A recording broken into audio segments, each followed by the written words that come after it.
E aí pessoal, tudo bem? Mais um vídeo aqui pra vocês, né?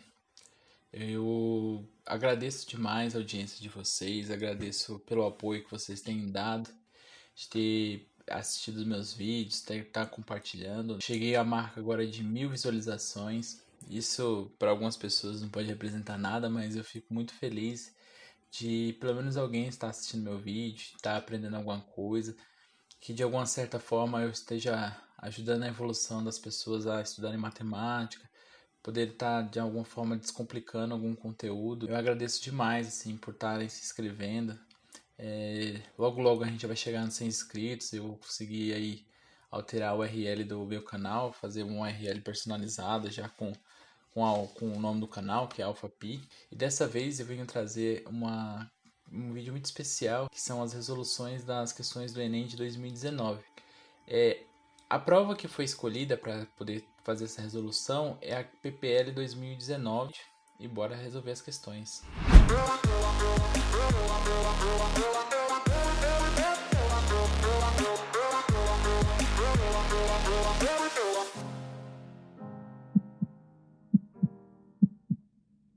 Dessa vez eu vou começar pela questão 136. Vamos ler o enunciado e assim vamos discorrer por ele. O boliche é um esporte cujo objetivo é derrubar com uma bola uma série de pinos alinhados em uma pista. A professora de matemática organizou um jogo de boliche em que os pinos são garrafas que possuem rótulos com números, conforme mostrado no esquema. Então ela tem uma garrafa que tem o valor de 6,8, outra que é 9 dozeavos, 34%, 0,85, 3 quartos, 6 oitavos e assim por diante. E assim por diante. O aluno marca pontos de acordo com a soma das quantidades expressas no rótulo das garrafas que são derrubadas. Se dois ou mais rótulos representam a mesma quantidade, apenas um deles entra na contagem dos pontos. Um aluno marcou 7,55 pontos em uma jogada e uma das garrafas que ele derrubou tinha o rótulo de 6,8. A quantidade máxima de garrafa que ele derrubou para obter a pontuação foi. Então, a seguinte ideia, né? Ele marcou a quantidade de pontos era 7,55 e ele marcou uma bola. Então, essa bola aqui, essa cara aqui que ele marcou primeiramente, né? Ele quer saber do restante, ou seja, de 0,75, quantas garrafas no máximo ele pode ter derrubado. Então essa é a ideia. Na primeira combinação, ele pode ter derrubado a primeira, que era 6,8, mais 5 garrafas de 75. Quais são elas? Então ele derrubou essa aqui e ele derrubou, por exemplo, essa aqui, 9,12 aqui. Se eu simplificar por 3 por 3 aqui, eu vou ter 3 quartos. 0,75 nada mais é que 3 quartos, tá, pessoal? Então, essa garrafa ele pode ter derrubado. Eu vou marcar com uma bolinha. Essa garrafa ele pode ter derrubado. 3 quartos, novamente, ele pode ter derrubado. Opa, aqui. 6 oitavos. Se eu pegar e simplificar essa questão por 3, por 2, ó, 2 e 2. 6 dividido por 2 dá 3 e 8 dividido por 3 por 2 dá 4. Então ele pode ter derrubado essa, que é 75%, 0,75 é a mesma coisa que 75%, né? 3 quartos, aliás, 4 terços não, né? Nem essa, nem essa, nem essa. Aliás, essa aqui ele não é impossível dele ter marcado, porque 4,3 mais 7,55 supera, aliás, 4,3 mais 6 oitavos já supera 7,55, que foi a pontuação que ele tirou. Então não pode ser essa. E também não pode ser essa, né? Porque 3 e 4, a pontuação máxima que ele vai tirar é 0,75. 3,4 também ele não pode ter tirado, né? E 4 terços é aproximadamente 1,33. Ele também não pode ter tirado essa. Aí o que sobra pra gente, né? São essas 5 garrafas, então 1, 2, 3, 4, 5. Como ele só vai poder marcar uma vez cada uma dessas garrafas, então ele vai somar só uma vez. Então é 6 oitavos mais 0,75 dá 6 garrafas. E a outra combinação é a garrafa 34%, né? Que é 0,34. Mas a garrafa 0,34, se eu somar, ela vai ser menor do que 7,55. Então a resposta, na verdade, é a questão E. Questão 187. As coordenadas usualmente utilizadas na localização de um ponto sobre a superfície terrestre são a latitude e a longitude. Para tal, considera-se que a Terra tem o formato de esfera. O meridiano é uma circunferência sobre a superfície da Terra que passa pelos pontos do Polo Sul e do Polo Norte. PN e PS. O comprimento da semicircunferência que une o ponto PN e PS tem comprimento de 2.016 km. A linha do Equador também é com uma circunferência sobre a superfície da Terra, com um raio igual ao da Terra, sendo que o plano que contém é perpendicular ao que contém qualquer meridiano. Seja P um ponto na superfície da Terra, C o centro da Terra e o segmento PC um raio, conforme mostrado na figura, seja o ângulo que o segmento PC faz com o plano que contém a linha do Equador, a medida em graus deste ângulo é a medida da latitude de P. Aí ele pergunta, suponhando que a partir da linha do Equador um navio viaja subindo em direção ao Polo Norte, percorrendo o meridiano sobre o ponto P, com um grau de 30 graus, quantos quilômetros são percorridos no navio? A ideia aqui é exatamente mais simples do que usar fórmulas e tudo mais. Pessoal, essa trecho que eu estou pintando aqui, ele é metade de uma circunferência. Então, se eu fosse fazer uma circunferência, imaginando aqui, né? Uma semicircunferência, quantos graus tem essa semicircunferência? Total é 360 graus, todo mundo já sabe disso. E a metade? 180, tudo bem? Então, se a metade é 180, eu quero, na verdade, saber quanto que mede esse trechinho aqui, o ângulo, na verdade, né? Eu já tenho que é 30 graus, ele quer saber exatamente qual é o comprimento desse arco. Para medir esse comprimento de arco, eu posso fazer uma regra de 3. Olha só, se 200... Deixa eu só tirar minha câmera aqui do lado, diminuir um pouco ela para vocês visualizarem melhor. Se 200 km, 2016 km tá para 180, quantos quilômetros tá para 30 graus? Aí a gente faz uma regrinha de 3. E nós vamos descobrir que o tamanho desse arco vai ser de 3.336 km, que é a alternativa D. Então, na verdade, é uma analogia simples de fazer, né? Ao invés de você tentar lembrar o comprimento do arco e tudo mais, mas você consegue fazer esse exercício só pensando nesse sentido de tamanho de ângulo de 360 graus, 180 e tudo mais. Tudo bem? Questão 141. Um gerente decidiu fazer um estudo financeiro da empresa onde trabalha analisando as receitas anuais dos 3 últimos anos. Tais receitas anuais são apresentadas num quadro. Então ele tem lá, primeiro ano, 2,2 bilhões. Segundo ano, 4,2. Terceiro ano, 7,4.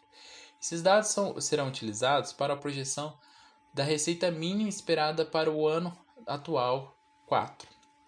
Pois a receita esperada para o ano 4 é obtida na função das variações da receita anual anterior, utilizando a seguinte regra. A variação do ano 4 para o ano 3 será igual à variação do 3 para o 2, adicionando a média aritmética entre as variações, a variação e a variação do ano passado. Como é que ficaria montar essa continha? É assim, ó. Eu vou ter que somar o 7,4 mais uma variação, certo? Então eu vou colocar aqui 7,4 mais. Ele fala a variação do ano 3 para o ano 2. 7,4 para 4,2. Mais a variação do ano 2, 3, 2 para 1, mais a média aritmética. Então eu vou colocar a variação do ano 3 por 2, mais a variação do ano 2 para 1, e fazer a média aritmética desses dois, que é a somatória do primeiro com o segundo dividido por 2. Nós vamos ter que 7,4 é o valor do ano 3, né? Que eu vou somar mais essa variação, mais a variação 7,4 menos 4,2 dá 3,2, mais a média 3,2 mais 2 dividido por 2. Aí isso vai ser igual a 5,2. Somando tudo, 7,4 mais 3,2 mais 5,2 nós vamos obter a seguinte relação. Eu posso fazer também uma outra regrinha, que é o seguinte. Se eu pegar e somar só os valores decimais, ó, 4 mais 2 aqui, eu vou ter 1,2. E os inteiros eu vou somar 7 mais 3 mais 2. Isso aqui é dividido por 2, tá, pessoal? E aqui é 2,6. 2,6. Então eu vou colocar 7,4 mais 2 mais 6. Isso vai dar 1,2. Eu posso somar os inteiros, 7 mais 3 mais 2, que vai dar 12, mais 1, 13,6 bilhões, que é a questão 6. Em uma corrida de regularidade, cada corredor recebe um mapa com um trajeto a ser seguido.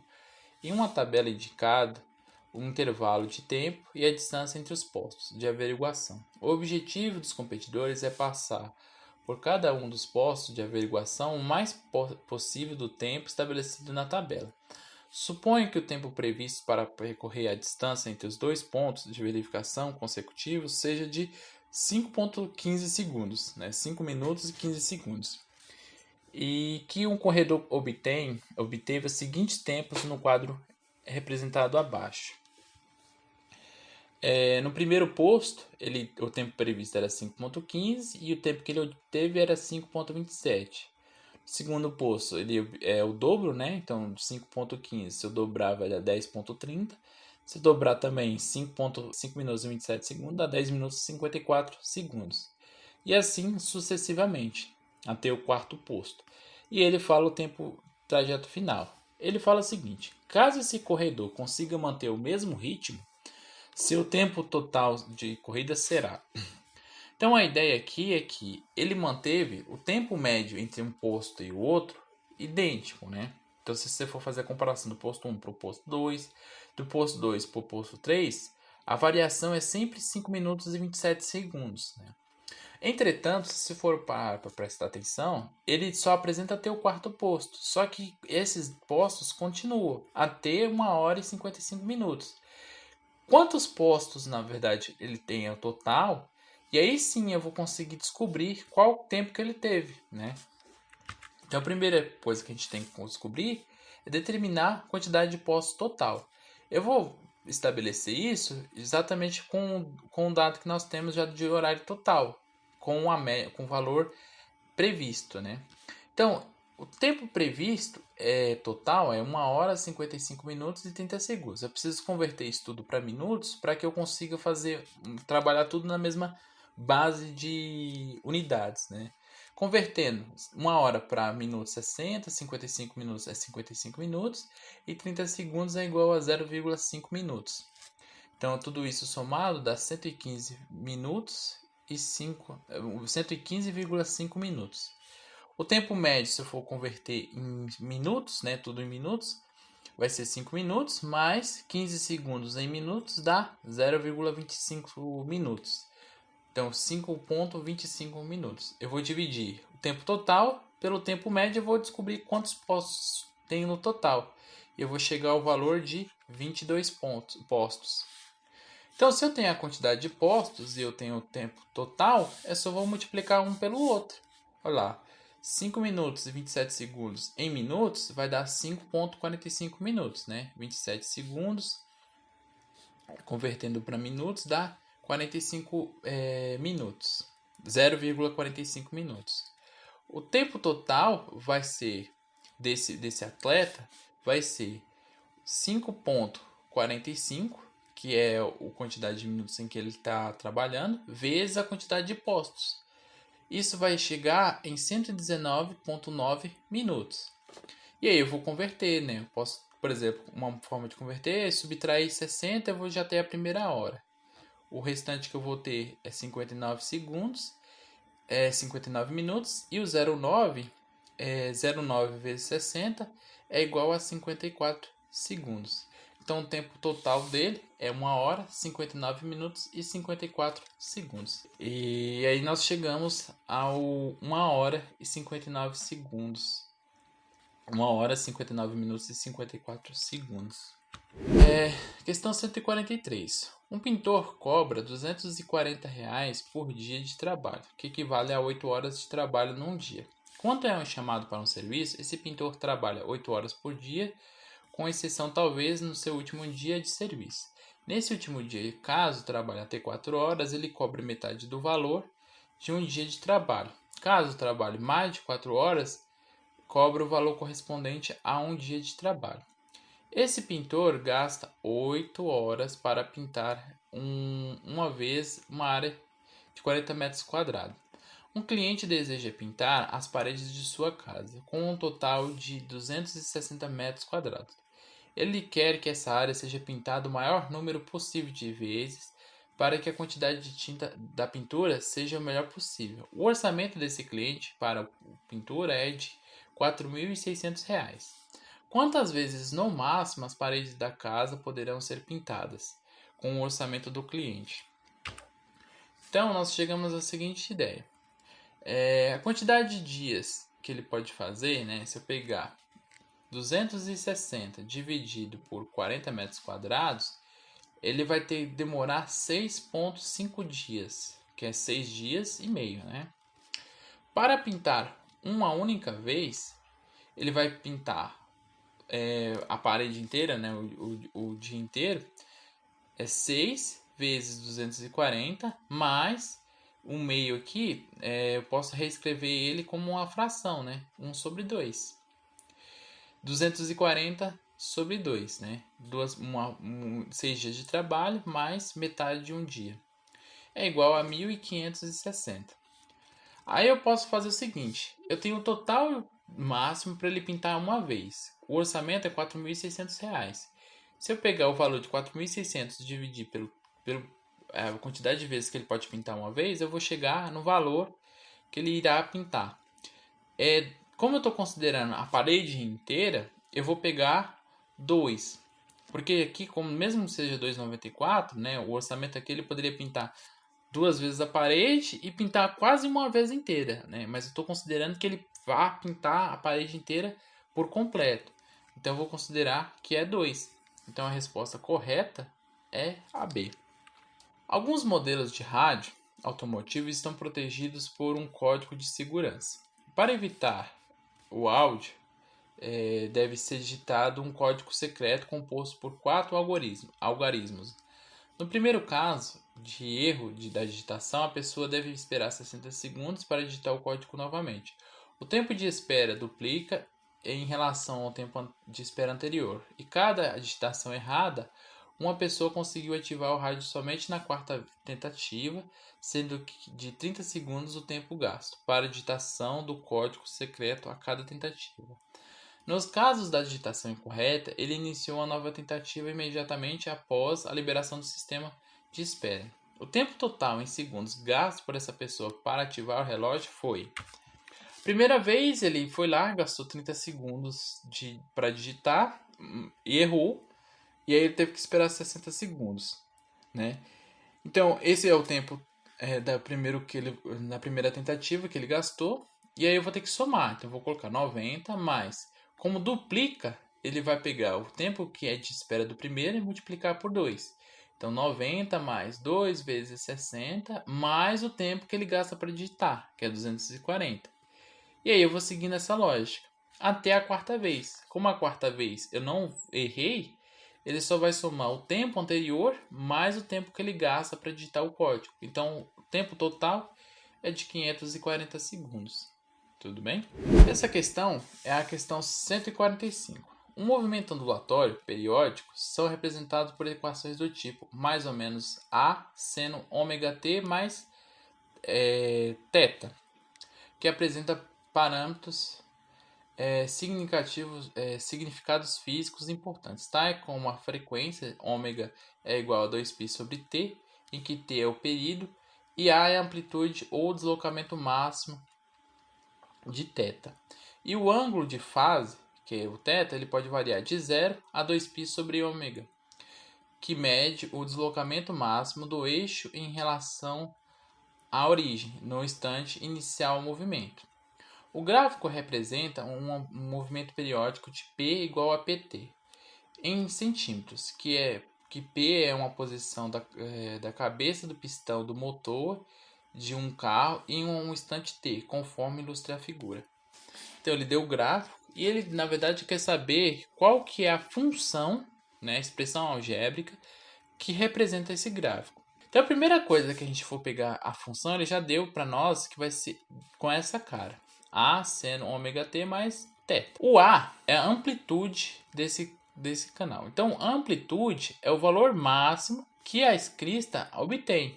Então o valor A, olha só, é igual a 4. E T, por que é π? O valor de T, que é o período, tem muitas pessoas que imaginam, por exemplo, de crista a crista, de inferior para inferior, da subida, por exemplo, esse lado para esse lado, né, que é onde que eu estou subindo com o meu sinal. O que na verdade representa o período é onde que o sinal se repete. Então, se eu pegar, por exemplo, aqui eu estou subindo, aqui eu estou igual a zero.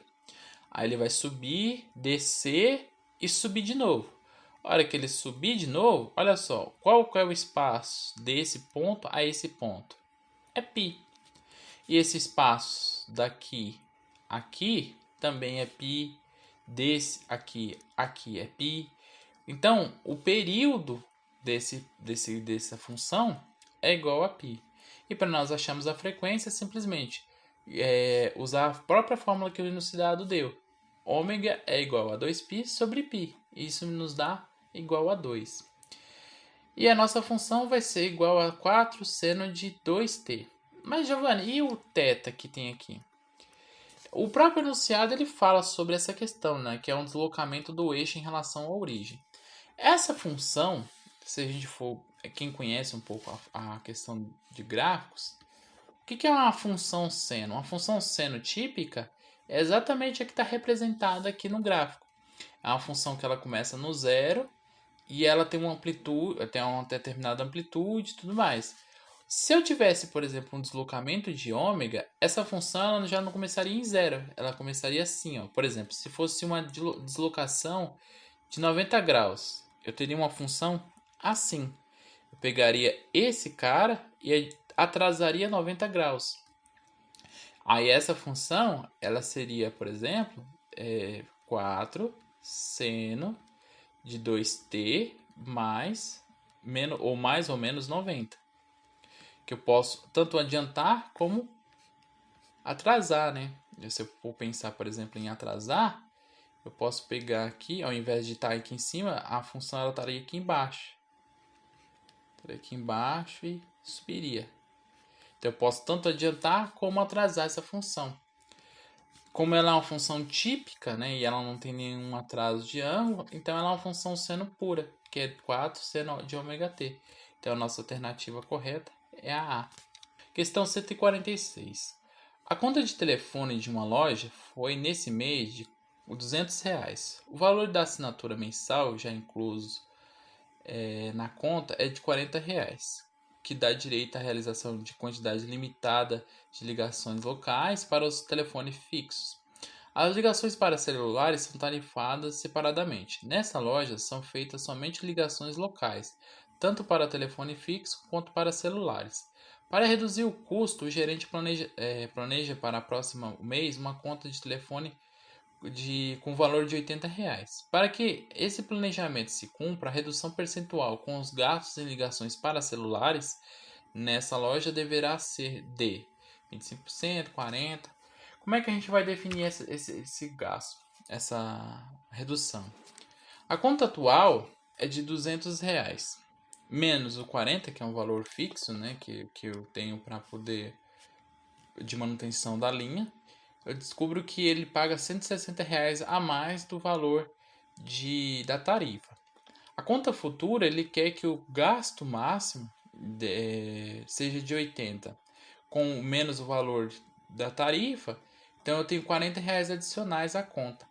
Eu posso fazer simplesmente uma regra de 3.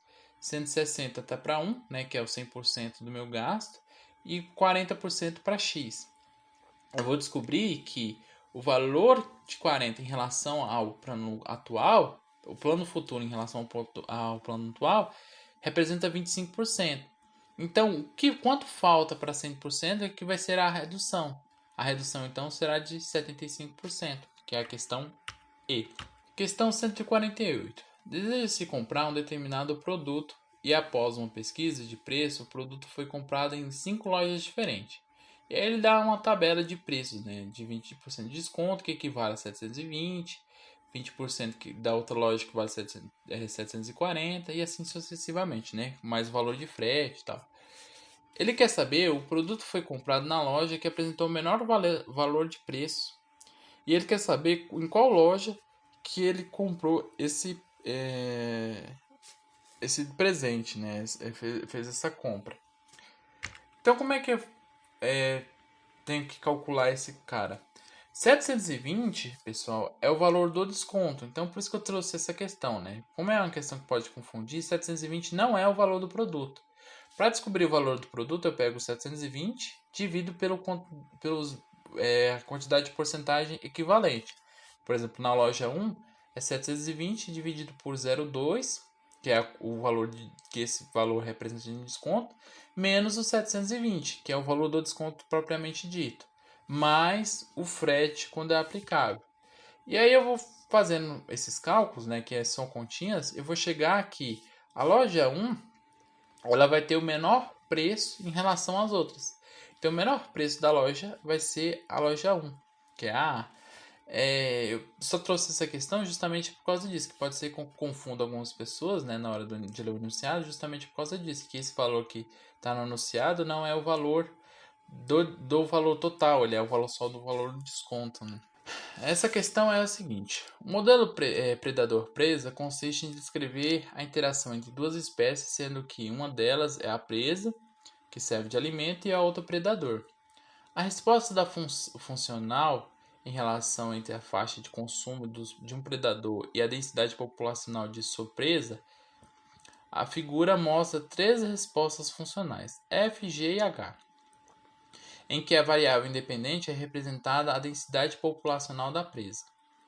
E aí ele tem aqui as funções, né? F, que é a linha tracejada, G, que é a linha dois pontinhos, um ponto, dois tracinhos, um ponto e um tracinho, e a outra que é só os tracinhos, né? E ele quer saber em qual intervalo que a resposta f de x é menor do que a g de x e h de x.